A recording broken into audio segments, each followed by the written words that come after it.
Justin Trudeau की planning propaganda से पूरी दुनिया वाकिफ हो चुकी है। हर कोई यह जान चुका है कि ट्रूडो अपनी कुर्सी को बचाने के लिए किसी भी हद तक जा सकते हैं, चाहे वो आतंकियों का साथ ही क्यों ना लेना पड़े। जो ट्रूडो दुनिया को संप्रभुता की पाठ पढ़ा रहे हैं, कनाडा के संप्रभुता का हवाला दे रहे हैं, दूसरे मुल्कों को, भारत को ज्ञान दे रहे हैं, उसी ट्रूडो की कनाडाई सेना जब अफगानिस्तान और इराक में हमला करने जाती है तो सब ठीक रहता है, लेकिन जब कोई आतंकी कनाडा में मारा जाता है तब ट्रूडो शोर मचाते हैं, हाय तौबा करते हैं। कनाडा में निर्जर की हत्या के बाद ट्रूडो ने बेहुदा आरोप भारत पर लगाया कि इसमें भारतीय एजेंसियां शामिल हैं। लेकिन सवाल यह भी है कि जब अमेरिका लादेन को मारने पाकिस्तान जा सकता है, ट्रूडो अपनी सेना को अफगानिस्तान भेज सकते हैं। तुम्हें सहूलियत लगी तो तुमने अपनी सेना दूसरे देशों में उतार दी और आज तुम संप्रभुता की पाठ पढ़ा रहे हो, वो भी एक आतंकी की हत्या पर, वो भी बिना किसी सबूत के। आतंकी कनाडा में रहकर भारत विरोधी बातें करें, भारत को तोड़ने के लिए रेफरेंडम करें और तुमने उसको कनाडा की सरजमीन दे दी, तो क्या भारत चुप बैठा रहे? इसलिए आज मैं कहता हूं कि अब भारत चुप नहीं बैठेगा, आतंकियों पर ताबड़तोड़ कार्रवाई करेगा। किसी को कोई दिक्कत हो तो हो, फिर चाहे वो ट्रूडो ही क्यों ना हो। और इसलिए आज मैं आपको बताऊंगा कि भारत ने कैसे आतंकियों पर सर्जिकल स्ट्राइक करने का प्लान तैयार कर लिया है।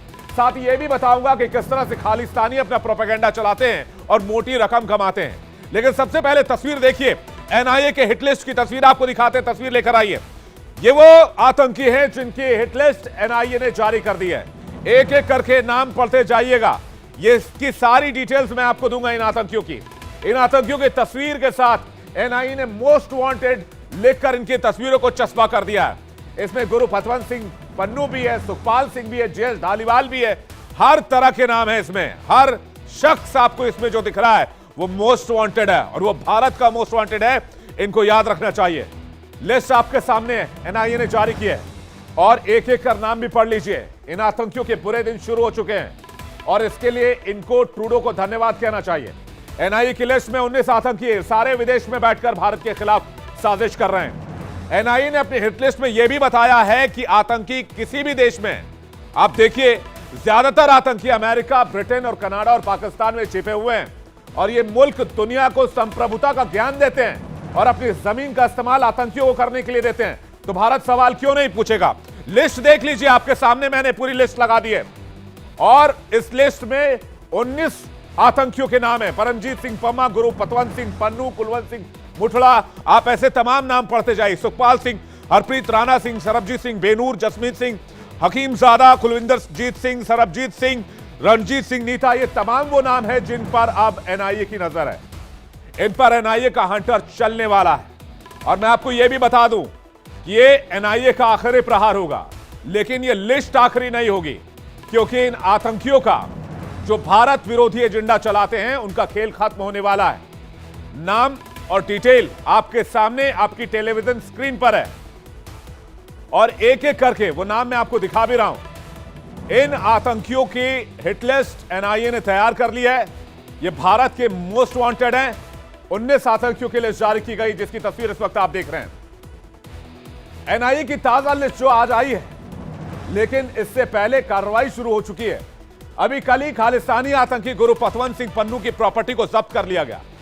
निर्जर के प्रॉपर्टी पर चाबुक चला और अब जो नई लिस्ट सामने आई है, इन सारे आतंकियों का एनआईए हिसाब किताब करने जा रही है। लिख के ले लीजिए। आप सोच रहे होंगे कि सिर्फ भारत में इन आतंकियों पर कार्रवाई होगी, बाकी दुनिया में तो ये आराम से घूम सकेंगे। तो मैं आपको यह भी बता दूं कि ऐसा नहीं है। आतंकी दुनिया के किसी भी कोने में छिप जाएं, उन्हें पूरा हिसाब भारत का देना होगा और इसके लिए कार्रवाई शुरू हो गई है। सबसे पहले आतंकियों पर आर्थिक चोट किया जाएगा। कोई भी आतंकी जब फंड उठाता है तो उसके लिए सबसे अहम पैसा होता है, लेकिन अब इस पूरे सिंडिकेट को खत्म करने का प्लान रेडी है। आपको बताऊंगा कि इस प्लान की रणनीति क्या है। उससे पहले आपको समझाते हैं कैसे खालिस्तानी आतंकियों को हवाला के जरिए एक मोटी रकम पहुंचती है, मोटा फंड पहुंचता है।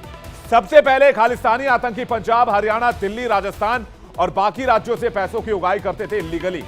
ये पैसा कारोबारियों को धमकाकर शराब ठेकेदारों से उगाही करके ली जाती थी। इन पैसों को थाईलैंड के रास्ते कनाडा भेजा जाता है। जांच में पाया गया कि हवाला के जरिए 2019 से 2021 के बीच 13 बार करोड़ों रुपए भेजे गए। इन पैसों का टेरर एक्टिविटी में इस्तेमाल किया जाता है। अब इस पूरे नेक्सस पर एनआईए की नजर है, क्योंकि जांच इसकी बहुत दिन से चल रही थी, यह अभी शुरू नहीं हुआ है। इस कनाडा के पूरे विवाद के बाद इसको ब्रेक डाउन करने के लिए लंबे समय से प्लानिंग चल रही थी, यह भी सूत्रों के हवाले से जानकारी मुझे मिली है। इसके साथ ही खालिस्तानी आतंकी भारत में रिश्तेदारों के नाम पर प्रॉपर्टी खरीदते हैं। ज्यादातर प्रॉपर्टी एग्रीकल्चरल लैंड होती है। अभी कल ही पतविंदर सिंह पन्नू के एग्रीकल्चरल लैंड को सीज करके भारत सरकार की संपत्ति घोषित कर दिया गया। यही नहीं, सोशल मीडिया के जरिए आतंकी पंजाब और अन्य राज्यों में अपने गैंग के लिए रिक्रूटमेंट का भी काम करते हैं। इसलिए आतंकी पन्नू की सबसे पहले संपत्ति कुर्क की गई और अब बाकी आतंकियों के कमर तोड़ने के लिए उनकी संपत्ति की लिस्ट तैयार की जा रही है। उन संपत्तियों को भी अब भारत सरकार की संपत्ति लिखने की तैयारी है। उनके गेट के बाहर भी ऐसी बोर्ड लगेगा जो इस वक्त मेरे पीछे आप देख रहे हैं। ये जो बोर्ड आप देख रहे हैं, ऐसी बोर्ड तमाम आतंकियों के घर के बाहर लगने वाली जिन की प्रॉपर्टी इंडिया में है कि ये प्रॉपर्टी अब भारत सरकार की है। एनआईए ने अपनी जांच में पाया कि जेल में बंद गैंगस्टर लॉरेंस बिश्नोई ने कारोबारियों से करोड़ों रुपए वसूलकर गोल्डी बराड़ को भेजे। गोल्डी बराड़ बब्बर खालसा के आतंकी लखबीर का करीबी है। भारतीय जांच एजेंसी अब इस सिंडिकेट को ध्वस्त करने में जुट गई। इसके अलावा खालिस्तानी आतंकी कनाडा में तैयार होने वाली मूवी कनाडा प्रीमियर लीग का इस्तेमाल इन्वेस्टमेंट और हवाला रैकेट के लिए करते हैं। पॉप कल्चर, खासकर रैप म्यूजिक के जरिए युवाओं को खालिस्तानी प्रोपेगेंडा के बारे में बताया जाता है। पंजाबी रैप के जरिए खालसा की भावनाओं को बढ़ाया जाता है और हिंसा का महिमा मंडन किया जाता है। और यही नहीं, इन गानों के जरिए, इन सिंगर्स के जरिए, सोशल मीडिया के जरिए मोटी कमाई होती है और इस कमाई का एक बड़ा हिस्सा खालिस्तानी आतंकियों को दिया जाता है। कनाडा में बसे कई सिंगर हैं जिनकी बड़ी संख्या में फॉलोअर्स हैं और इस तरह के गानों के जरिए वो अपने प्रोपेगेंडा को अपने फॉलोअर्स तक पहुंचाने के काम करते हैं। इसके साथ इन आतंकियों ने कनाडा में गुरुद्वारों पर भी कंट्रोल किया हुआ है। ओआरएफ की एक रिपोर्ट बताती है कि कनाडा के कुछ गुरुद्वारों पर खालिस्तानियों का मजबूत कंट्रोल है। गुरुद्वारे में चढ़ावे के तौर पर मिली बड़ी रकम आती है जिसका इस्तेमाल खालिस्तानी अपने प्रोपेगेंडा को आगे बढ़ाने के लिए करते हैं। सुनिए कांग्रेस के सांसद रवनीत सिंह बिट्टू ने कैसे जस्टिन ट्रूडो की पोल खोली, वो भी सदन के अंदर। ये जो निजर एंड कंपनी है, ये 10 मोस्ट वांटेड जो गैंगस्टर हैं यहाँ पे, यहाँ ड्रग पेडलर है, उनमें से एक था। बाकी 8 वहीं बैठे हुए हैं, छुपा के वहां उनको एक डेन बनी हुई है।